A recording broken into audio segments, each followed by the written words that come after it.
Hi everyone, my name is Laura DeSanctis and I am a certified holistic nutritionist. If you're new to this channel, make sure to like and subscribe to Caforia's YouTube channel where we share loads of health and wellness tips, supplement recommendations, and more.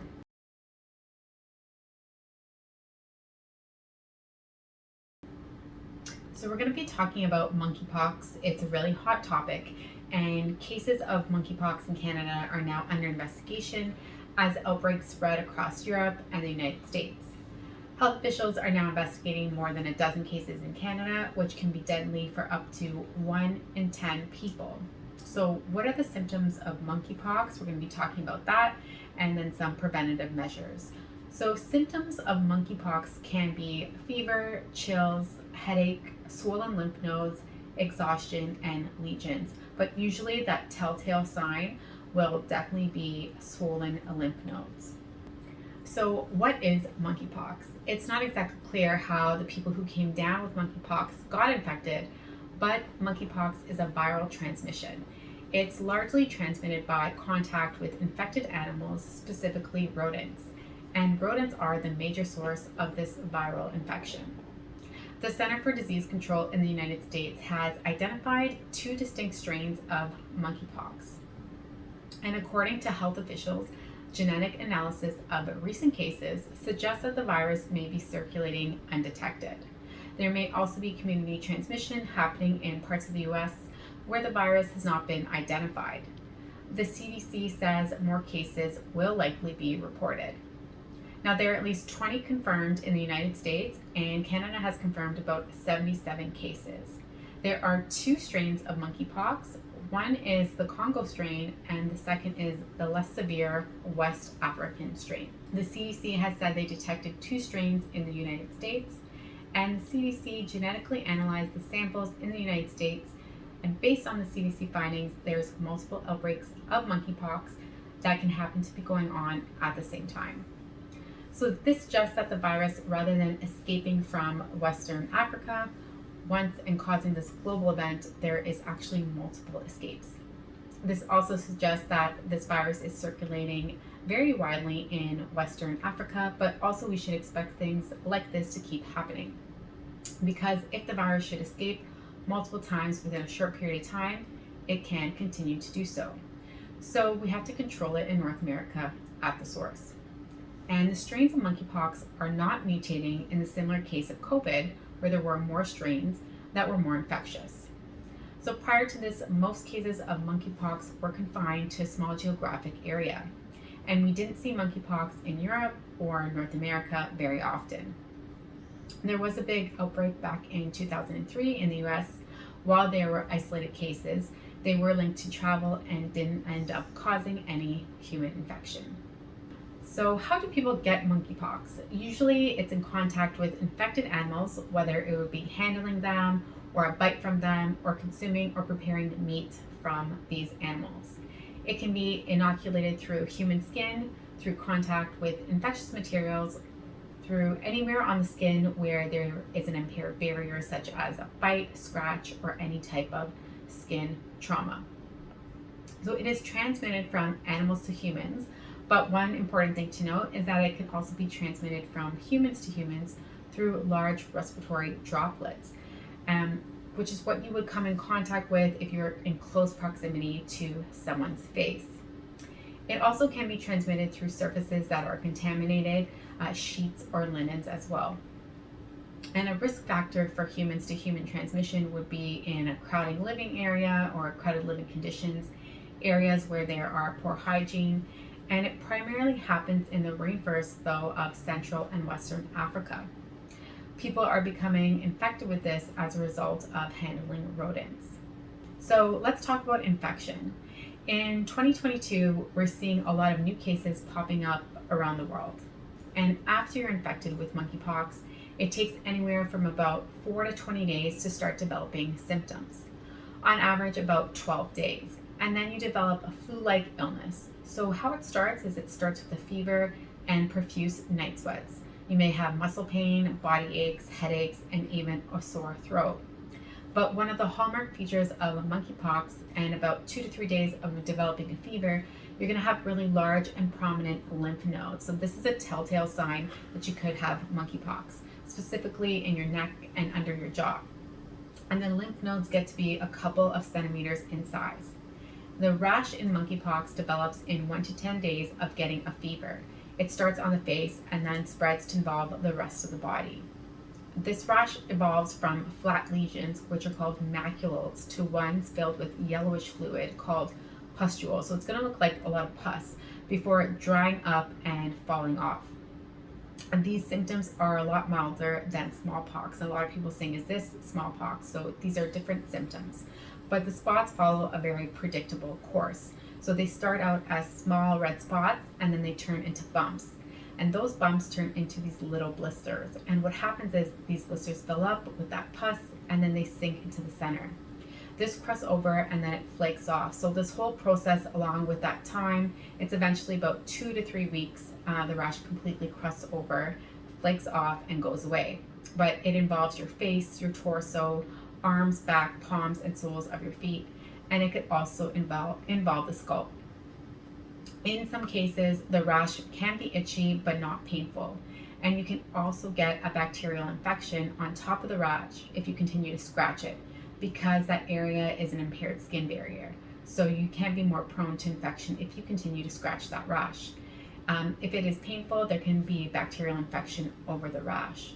So to the untrained eye, it may look like chickenpox, but the distinguishing feature is that large lymph node. So under the chin, in the neck, and also those large lymph nodes can be in the groin.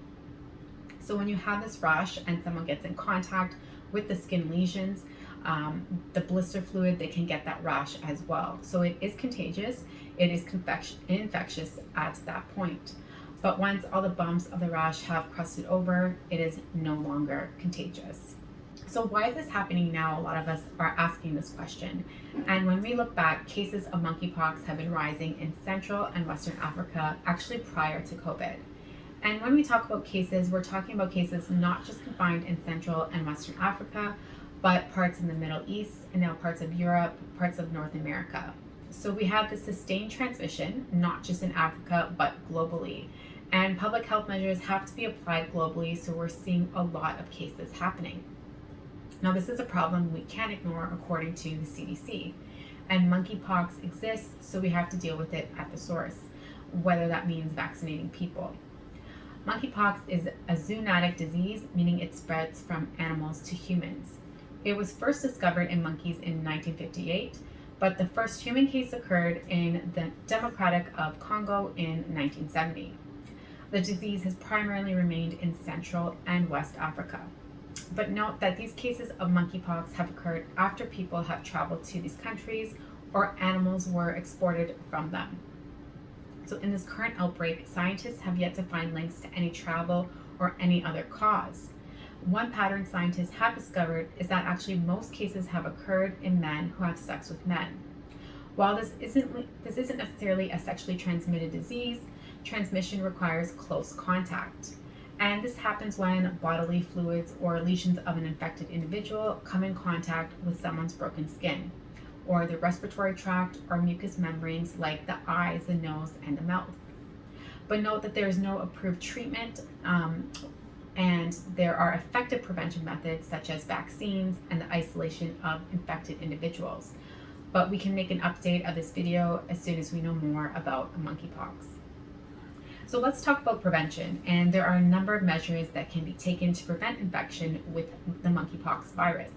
So you want to avoid contact with animals that could harbor the virus, including animals that are sick or that have been found dead in areas where monkeypox occurs. You want to avoid contact with any material such as bedding that has been in contact with a sick animal. You want to isolate infected patients from others who could be at risk for infection. Of course, you also want to practice good hygiene after contact with infected animals or humans. For example, washing your hands with soap and water or using an alcohol-based hand sanitizer. Use personal protective equipment when caring for patients, and practice good hygiene after contact with infected animals or humans. Holistic prevention. What are some supplements to take, or are there natural remedies floating around the internet? Are there anything that we can do that's proven effective? to avoid monkeypox. So there's nothing that I know that's proven effective, but there is a cucumber drink that's floating around the internet saying it may help with some of the symptoms, where you want to blend 2 cups of water, half a cucumber, and 1 tablespoon of ginger, 1 tablespoon of honey, and 1 teaspoon of turmeric powder. And this will apparently help with the inflammation and the pain of monkeypox. But again, there's no proven or effective natural health remedies or treatments. Now, this information and this recipe was found by doing a simple search on YouTube, but there is no history that this cucumber drink would work. We couldn't include the recipe in the description of this video. But if you are having skin issues and it is not monkeypox, we can offer a few suggestions. So you want to try a supplement called evening primrose oil. And evening primrose oil can also be used to combat acne, crusting of the skin, edema, and redness. And it does this by reducing sebum oil production in the skin and prevents blocked pores. So you can use evening primrose oil topically to help reduce wrinkles, and the high levels of antioxidants found in evening primrose oil can help fight off free radicals. And this can help fight off those wrinkles, smooth out skin, and it helps create a youthful appearance. So it's great for eczema and psoriasis. Specifically, linolenic acid, which helps restore the barrier of the skin, and it has anti-inflammatory properties. So you can actually take Nutrinome's evening primrose oil supplement. You can make a little nick in it, squeeze that oil out, and apply it topically to a pimple or spot. You can leave it overnight, and it should help bring down some of that inflammation by the morning. But remember, this is a preventative treatment if you have a rash or a blemish, but it's not for monkeypox. So how to take evening primrose oil? You want to take it internally to increase the health of your overall body, but especially it's great for balancing out your hormones and improving skin health. And this oil can be taken in pill form and a supplement form, and it's best to be taken about 3,000 milligrams and 4,000 milligrams per day. You can take it all at once or divide it throughout the day. Taking Nutrinome's evening primrose oil, you want to take 2 capsules twice a day. And again, if you notice you have a rash and it's not monkeypox, then I suggest you try out Nutrinome's evening primrose oil. Take it in a supplement form, and it's best to take Nutrinome's evening primrose oil with food for best absorption. So we're talking about evening primrose oil and taking it in a supplement form. And due to the nature of the oil, it may take a few months to notice the full benefits. So you want to look for a high quality oil that contains at least 8% GLA, which is gamma linolenic acid. In Nutrinome's evening primrose oil, in that formulation, if we look at the label, we see how clean of the product it is, and it contains only evening primrose oil, vitamin E, and a gelatin capsule. So again, evening primrose oil, not for monkeypox, but if you have skin rashes and skin blemishes. Nutrinome's evening primrose oil is gluten-free and soy-free. It is non-GMO, and it is rich in omega-6.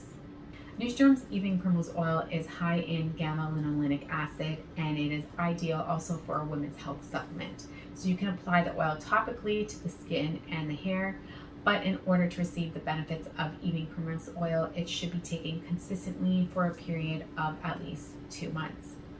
So let's talk about some of the pricing when it comes to evening primrose oil. Nutrinome evening primrose oil, 500 milligrams, so that's 200 soft gels, is $33 Canadian, and you can find all this information by visiting the Caforia website in the description below. Nutrinome's evening primrose oil, 500 milligrams, 200 soft gels, 3-pack. So a 3-pack special is $94.05, where you can save $5. And Nutrinome's evening primrose oil, 500 milligram, 200 soft gel, 6-pack. So there is a 6-pack special for $182.16, where you can save $15. And as part of this, you can buy 2 bottles and save 2%, buy 3 bottles, save 3%, buy 4 bottles, save 4%, buy 5 bottles, save 5%. So all this information and the links to where you can buy evening primrose oil will be included in the description below of this video. Also, there is free standard shipping over $45, sold and shipped by Caforia.com, plus there are free returns. These products are incredibly affordable. You can read the reviews and see. Now again, I'm just suggesting Nutrinome's evening primrose oil and the benefits, not to help with monkeypox, but if you have any skin rashes. So these are soft gels that you're going to be taking, making it easy to swallow, and Nutrinome's evening primrose oil is a great source of essential fatty acids It contains omega-6 fatty acids, which helps also regulate our hormones. It helps improve the nerve function, but it really helps lessen the effects of hormonal acne and promotes skin elasticity. It also helps decrease the effects of skin conditions such as eczema, psoriasis, because it contains that linolenic acid. So let's talk about another supplement that I like when it comes to skin health, which is Nutrinome's biotin. And biotin is part of a B complex vitamins that provide support for hair, skin, and nail health. It is an essential nutrient for formal metabolism of carbohydrates, proteins, and fats. But it's known as vitamin B7, and it is an essential water-soluble vitamin that synthesizes and metabolizes fatty acids, amino acids, and glucose. Biotin is a vitamin that is naturally produced by your body in your gut. And this vitamin is well known for its beauty properties. But biotin is essential for your health because it ensures various metabolic functions. So we've heard that biotin can stimulate keratin production in the hair, and it can increase the rate of follicle growth. But it's also great for your metabolism and your overall health. The most important role of biotin is to ensure the metabolic transformation of proteins, lipids, carbohydrates, and amino acids to fuel your body. In this regard, though, biotin is vital for metabolism and, as I said before, for your overall health. But it also helps protect your immune system, and some studies show that biotin is needed for the body to produce immune cells.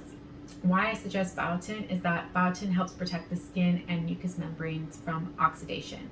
And it is important to note that biotin is water soluble and widely eliminated with urine. That's why I suggest to consume it with food as a dietary supplement in order to reach the right amount. Biotin is a beauty ally for your hair, your skin, and your nails. Biotin protects the skin and mucous membranes from, as I've said before, cellular oxidation, and it protects and promotes cell renewal. It regulates hormonal systems, and it has a moisturizing effect. So if you're someone that has brittle nails or dry skin, premature aging, if you have skin conditions like dermatitis, biotin can be a key indicator, or this can be a key indicator that you are actually deficient in biotin. So biotin is generally safe and non-toxic, and there is no known side effects. But again, I'm suggesting that you take biotin if you have some skin issues, and again, not monkeypox. Adults should take 1 capsule of biotin per day. Nutrinome's biotin can help you easily boost your daily intake and fix your biotin deficiency. It is recommended to take Nutrinome's biotin supplement 10,000 micrograms per day, but you want to make sure to consult with a healthcare practitioner for use beyond 4 weeks. So let's talk about pricing, and again, you want to refer to the description below in this YouTube video and visit Caforia.com to order some biotin. But for pricing, Nutrinome's biotin 10,000 micrograms, we have the 60 veggie caps are $17.75 Canadian, and the 150 veggie caps are $35.50. So treatment. This information can be found on the CDC website, the 2022 interim clinical guidance for the treatment of monkeypox. At this time, there are no specific treatments available for monkeypox infection, but monkeypox outbreaks can be controlled. The smallpox vaccine, Cyto4V or ST246, and Vaccina Immunoglobulin VIG can be used to control a monkeypox outbreak. CDC guidance was developed by using the best available information about the benefits and risks of smallpox vaccination and drug use for the prevention and management of monkeypox and other virus infections. So there's a lot of comparison about monkeypox and smallpox vaccine. So one vaccine, as I mentioned, Imvamune or Imvanex, has been licensed in the United States to prevent monkeypox and smallpox. But because monkeypox virus is closely related to the virus that causes smallpox, smallpox vaccine can also protect people from getting monkeypox. And again, this information is included and found on the CDC website. So for more information about the smallpox vaccine, visit CDC's smallpox vaccination information for health professionals. And if you want more information on monkeypox as well, I suggest you visit CDC's website. The supplements recommended in this video can be used as preventative measures to help with skin blemishes or rashes. Note that they are not recommended as a treatment for monkeypox. At this time, there are no specific treatments available for monkeypox infection, but monkeypox outbreaks can be controlled. We can make an updated video of this topic when we know more information.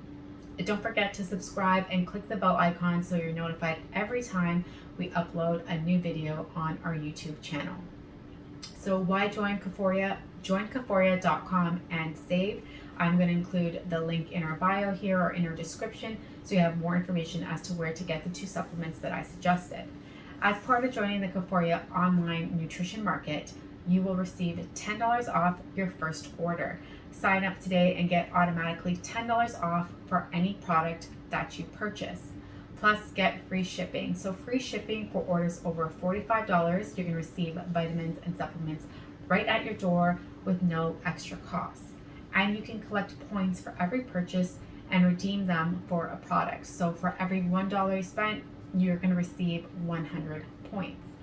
Refer a friend and you each get $10 off after your first order. If you refer 5 friends, you can get $50 off in Caforia products. Book a free health consultation with a certified holistic nutritionist like myself to address health conditions or nutritional goals. Plus, get a 1-hour exclusive with a certified holistic nutritionist in a VIP health consultation to receive personal advice about food, lifestyle, and supplement choices. And of course, 100% satisfaction guaranteed. With our unique customer service, Caforia always aims to support their clients for any issue that they might have. Again, you want to visit the description and the links included below for more information. And as always, make sure to like and subscribe to Caforia's YouTube channel, where again we share loads of health and wellness tips.